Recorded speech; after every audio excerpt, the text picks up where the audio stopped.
गरीब किसान की कहानी। किसी गांव में रामू नाम का एक गरीब किसान रहता था। उसके पास थोड़ी सी जमीन थी जिससे वह अपने परिवार का गुजारा मुश्किल से करता था। घर में बूढ़े माँ बाप, पत्नी और 2 छोटे बच्चे थे। रामू ईमानदार और मेहनती था, लेकिन प्रकृति की मार, फसल की असफलता और कर्ज की मार से उसका जीवन बहुत कठिन हो गया था।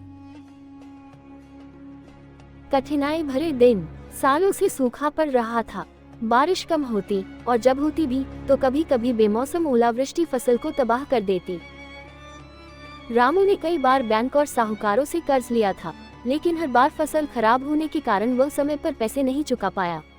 धीरे धीरे ब्याज बढ़ता गया और कर्ज का बोझ सिर चढ़कर बोलने लगा।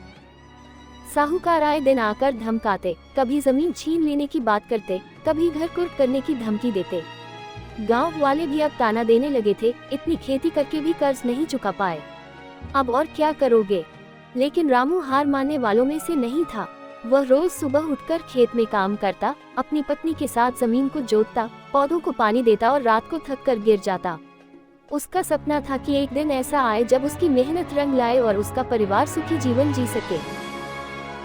नई राह की ओर रामू ने ठान लिया कि अब वह केवल किस्मत के भरोसे नहीं बैठेगा। उसने खेती के नए तरीके अपनाने की ठान ली। एक दिन वह पास के शहर में कृषि विज्ञान केंद्र गया और वहां से अपनी जमीन की मिट्टी की जांच करवाई। विशेषज्ञ ने बताया कि उसकी जमीन में दलहन, चना, मूंग और सब्जियां अच्छी हो सकती हैं, क्योंकि ये फसलें कम पानी में भी उग सकती हैं। इसके साथ ही उन्होंने उसे बायो फर्टिलाइजर, ड्रिप इरिगेशन और मल्चिंग जैसे आधुनिक तरीकों के बारे में बताया, जिससे कम संसाधनों में अधिक उपज मिल सकती थी। संघर्ष के बाद बदलाव। रामू ने साहूकारों से बची खुची जमीन पर इन नए तरीकों से खेती शुरू की।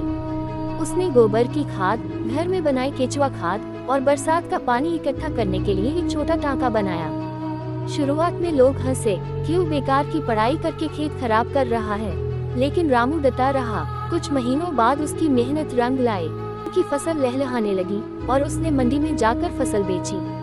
उसे उम्मीद से ज्यादा पैसा मिला। कर्ज से मुक्ति और आत्मनिर्भरता। रामू ने उस पैसे से सबसे पहले ब्याज चुकाया, फिर धीरे धीरे कर्ज उतारना शुरू किया। सम्मान और प्रेरणा। रामू अब गांव के दूसरे किसानों को भी जैविक खेती, पानी संरक्षण और बाजार से जुड़ाव के बारे में बताने लगा। कृषि विभाग ने उसे सम्मानित भी किया। गांव की पंचायत ने उसके लिए एक प्रशिक्षण शिविर भी आयोजित कराया।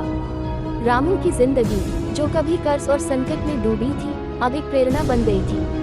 एक गरीब किसान जिसने हालात से हार नहीं मानी और ज्ञान, मेहनत और लगन से अपनी तकदीर बदल दी। इस कहानी से सीख। 1. हार मानना सबसे बड़ी हार है। 2. नई सोच और ज्ञान अपनाने वाला ही आगे बढ़ता है। 3. प्रकृति की मार से भी लड़ने का तरीका है समझदारी और तकनीक। 4. असली किसान वही है जो जमीन से जुड़ा रहकर सीखता रहे और सिखाता रहे। 5. संघर्ष से निकली सफलता सबसे मीठी होती है।